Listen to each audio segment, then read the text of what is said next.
इसी प्रकार ज्योतिष एवं आध्यात्मिक प्रसंगों को श्रवण करने के लिए मेरे YouTube चैनल को सब्सक्राइब करके बेल आइकन को अवश्य दबा दें।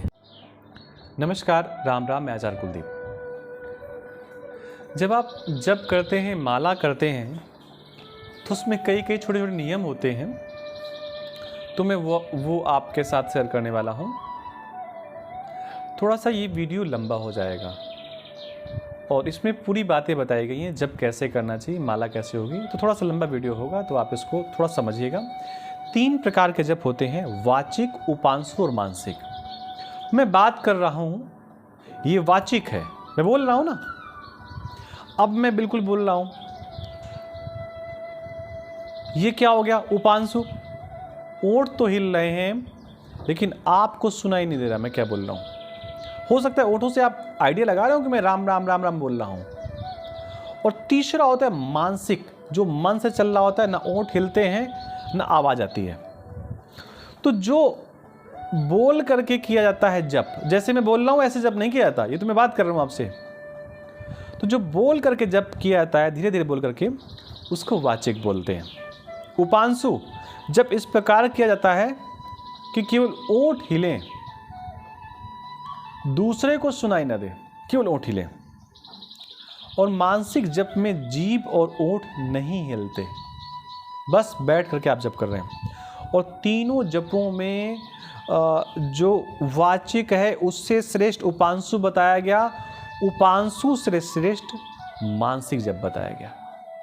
अब ये जो जप हैं, इनकी गणना कैसे? भाई अपने राम राम राम राम जप किया, कितना किया, गणना कैसे करेंगे? ध्यान सुनिएगा। इनकी गणना चंदन, अक्षत, पुष्प, धान्य, हाथ के पोर और मिट्टी से ना करें। इसकी गणना ऐसे नहीं करनी चाहिए। जप की गणना के लिए लाख, कुश, सिंदूर और सूखे गोबर को मिलाकर के गोलियां बनाई जाएं, तो उससे जप की संख्या को निश्चित करना चाहिए। जप करते समय दाहिने हाथ को जप माली में डाल करके रखें। आप ये जप, आपकी जप माली है, इसको आपने प्रणाम किया, इसको जब आप पूरा खोलेंगे ऐसे, तो इधर हाथ डालने की जगह होगी और यहाँ पर छोटी सी जगह होगी जहाँ पे आपको अपनी तर्जनी उंगली को बाहर निकालना है। वैसे तर्जनी दिखाई नहीं चाहिए, क्षमा चाहता हूँ मैं। तो आपने क्या किया, ये हाथ लिया और पूरा इस पे हाथ अंदर किया आपने, और इस उंगली को आपने तर्जनी को निकाल दिया। बस आपका हाथ पूरा अंदर चला गया। अब आपके हाथ अंदर जप कर रहा है, क्या कर रहा है, वो एक अलग विषय है, मैं उस पर भी आपको चर्चा कर रहा हूँ। आपने ऐसा किया, इससे क्या है कि अगर आप ऐसे छुएंगे भी किसी प्रकार से, तो सीधे सीधे आपके अंगूठे और मध्याह्न उंगली को ये स्पर्श नहीं करेगा। अब ये अंदर जप कैसे करना है? हमारी थोड़ी सी माला अव्यवस्थित है, तो उसको देखकर के हंसिएगा नहीं आप लोग। ये आपकी माला है, यहां पर सबसे मध्य में और अच्छी सुंदर सी होती है, तो वहां पर सुमेरु लगा होता है। एक्चुअली है क्या, हमारे पास कई सारे जप करने वाली मालाएं हैं, तो और भगवत कृपा से कई जगह रहना होता है, कभी शहर में, कभी किसी पूजन स्थल पे, और कभी गांव पे, ऐसे कई बार। तो रोज़ लेकर के नहीं जाते, तो सब जगह रखते हैं। अब यहाँ की नहीं बदली, तो इसलिए इसका सुमेरु थोड़ा सा यहाँ पे जो सुंदर सा सजा होता है वो नहीं है। ये जैसे आप देखेंगे तो ये मध्य का आपका सुमेरु हो गया। कभी भी जब करते करते करते करते करते यहाँ तक पहुँचे हैं, तो इसको सुमेरु को पार नहीं किया जाता। ऐसे यहीं से जब किया और यहीं से आपने इसको वापस घुमा लिया, और फिर जब करते करते करते करते आप आगे बढ़ गया। जब किया किससे जाता है? आपने झोली के अंदर जो माल रखेंगे, कैसे रखेंगे? ये उंगली आपकी बाहर है। आप जो जप करेंगे, आपने जब ऐसे आप करेंगे तो भी नहीं कर पाएंगे, थोड़ी देर करेंगे भूल जाएंगे। ये नियम है। आप अगर अंगूठे से माला घुमाएंगे तो घुमा ही नहीं पाएंगे। तो माला जो रखी जाती है, इस पे रखी जाती है, और घुमाया किससे जाता है? इससे। और सहारा किससे लेता? अंगूठे का। आप देखिए, जब आप ऐसे करेंगे, ऐसे, तो आप आसानी से घुमा लेंगे, आपकी माला सरकेगी नहीं। और अगर आप इसके ऊपर रखेंगे मध्यमा के ऊपर तो माला घुमाएंगे तो वापस गिरने का या छूटने का या संख्या गड़बड़ होने का डर बना रहेगा। एक चीज़ और भी है, ये माला है, ये जप कर रही है, ये संख्या है आपकी, तो इसका आपको एहसान मानना चाहिए, इसकी ऐसा पूजन करना चाहिए। तो इसके लिए देखो, हो सकता है मेरे शब्दों में थोड़ा सा प्रोनाउंसिएशन गड़बड़ हो जाए क्योंकि मैं आश्रम वाला नहीं हूँ, तो थोड़ा सा मेरे शब्दों में व्यतिक्रम हो सकता है, तो उसके लिए मैं क्षमा चाहता हूँ, लेकिन प्रयास मैं करता हूँ। इस माला को देख करके इसकी पूजा करनी चाहिए और क्या करनी चाहिए, ऐं ह्रीं अच्छ मालिकाय नमः, ऐसे करके इसको प्रणाम करना चाहिए। उसके बाद इसी माला को प्रार्थना करना चाहिए, क्या, ओम मां माले महामाये सर्वशक्ति स्वरूपिणी चतुर्वर्ग तस्पान में सिद्धिदा भव।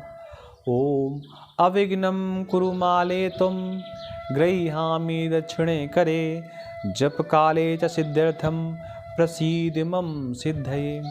इतना आपने किया।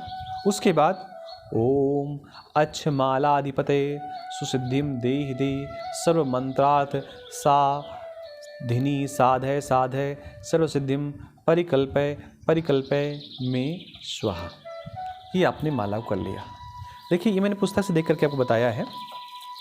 उसके बाद एक तरीका और भी होता है कि जब आप इसको प्रणाम कर रहे होंगे तो जो मैंने मंत्र पढ़ा है, इसी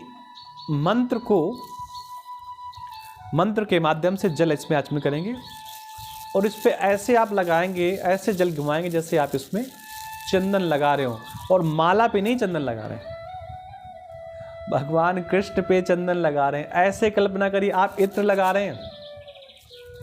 एक छोटा सा तरीका और भी होता है।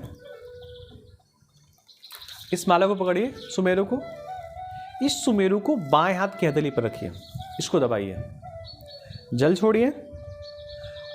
ये उनके लिए जो ये मंत्र नहीं पढ़ सकते, जल छोड़िए, गोविंद माधव त्रिपुरारी जो भी आपको मंत्र आता है उससे इसको ऐसे घिसिए, पूरी माला को लीजिए और फिर जो जल आपने घिसा है आप ऐसे लगाइए जैसे आपने भगवान कृष्ण को चंदन लगा रहे हैं, इत्र लगा रहे हैं।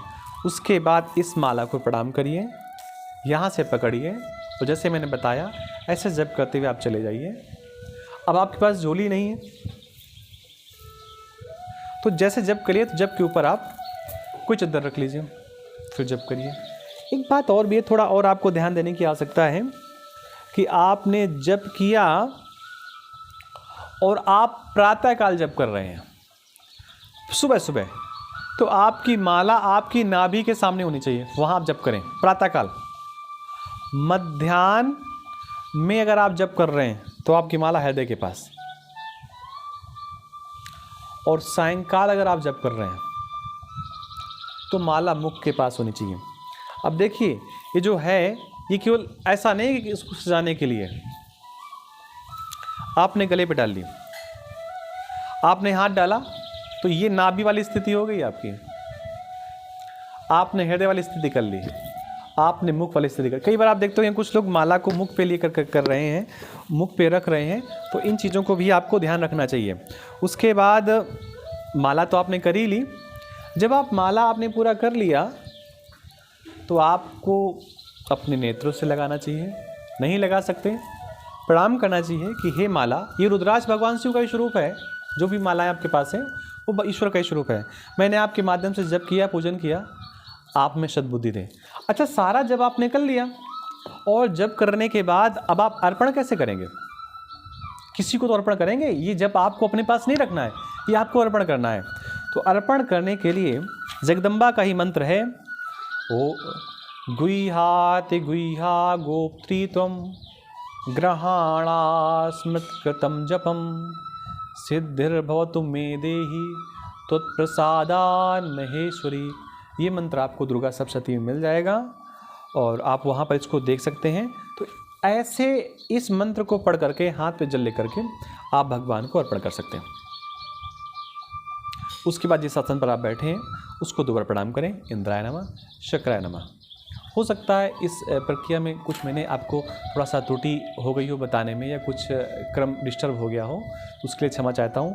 मैं भी प्रयास करता हूँ मैं अच्छे से बात कर लूँ, लेकिन अब मैं एकेडमिक का हूँ तो थोड़ा सा उतना उच्चारण शुद्धता से नहीं हो पाता। मैं प्रयास करता हूँ आपको सही जानकारी दूँ, लेकिन कहीं त्रुटि हो तो मैं उसके लिए आपसे क्षमा प्रार्थना हूँ। लेकिन प्रक्रिया ऐसी ही है, आप अपने लिए जब कर रहे हैं और अपने किसी के अनिष्ट के लिए जब नहीं कर रहे, तो कोई अगर त्रुटि भी हो रही है तो कोई समस्या नहीं। चैनल को सब्सक्राइब कर लें। आप सबको राधे कृष्णा, नमस्कार, जय जगन्नाथ।